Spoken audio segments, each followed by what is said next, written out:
Assalamualaikum dan selamat sejahtera. Bertemu lagi kita dalam kelas sejarah. Masih lagi di bab yang sama, bab 1, mengenali sejarah. Minggu lepas kita dah masuk tajuk sumber sejarah. Hari ini kita akan masuk tajuk baru iaitu penyelidikan dalam sejarah.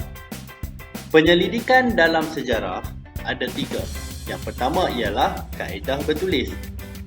Yang kedua, kaedah arkeologi, dan yang ketiga, kaedah lisan.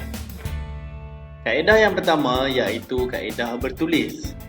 Kaedah bertulis ialah kajian terhadap sesuatu peristiwa daripada maklumat pada sumber yang dipahat atau ditulis.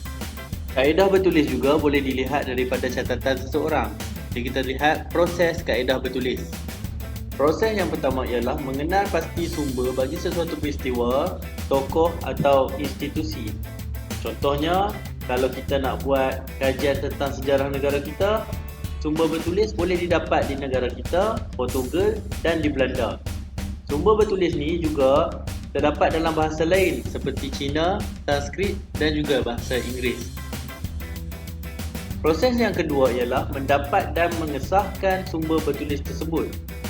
Jadi kita sebagai penyelidik perlu ke tempat seperti muzium, arkib atau perpustakaan. Kadang-kala sejarawan akan bantu kita untuk mentafsir maklumat ini dengan bantuan ahli paleografi dan epigrafi.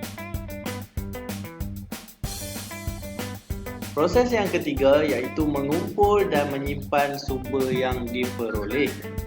Jadi bahan yang kita peroleh tadi tu harus dikumpulkan di sesuatu tempat dan disimpan bagi memudahkan penyelidik membuat rujukan semula kelak. Proses yang keempat, menggunakan peralatan yang sesuai, penggunaan teknologi maklumat dan komunikasi serta peralatan arkeologi. Dan yang terakhir sekali, menganalisis. Jadi, jabatan seorang sejarawan perlu disebarkan bagi memperkukuhkan teori, pemahaman dan penghayatan terhadap sesuatu peristiwa.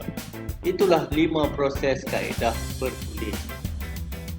Kita pergi ke kaedah yang seterusnya iaitu kaedah lisan. Kaedah lisan merupakan proses mendapatkan maklumat melalui temu bual. Tokoh yang dipilih untuk ditemu bual dikenali sebagai orang sumber. Orang sumber ni biasanya terdiri daripada mereka yang memberikan maklumat melalui pemerhatian dan pengalaman sendiri. Terdapat 3 tahap dalam kaedah lisan. Tahap yang pertama ialah tahap persediaan. Di tahap ini kita perlu menentukan tokoh, menentukan skop atau perkara yang akan ditemu bual dan memilih soalan yang bersifat pendekatan sejarah. Lepas kita dah buat 3 benda ni, kita pergi ke tahap seterusnya iaitu tahap kedua, rakaman temu bual.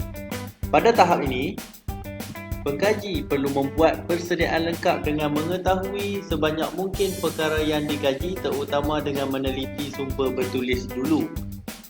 Jadi, meyakinkan tokoh untuk memberikan kerjasama dan menghargai tujuan pengkajian.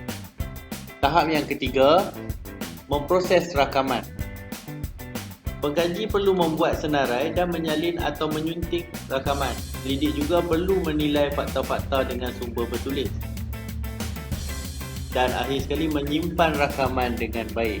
Itulah 3 tahap dalam kaedah lisan. Minggu depan kita akan sambung dengan kaedah arkeologi. Jadi untuk minggu ni kita belajar kaedah lisan dan juga kaedah bertulis. Cikgu harap kamu faham. Kiranya tidak faham, kamu boleh ulang balik video ini sampai faham. Terima kasih kerana menonton. Jumpa lagi minggu depan. Assalamualaikum. Selamat Tahun Baru Cina.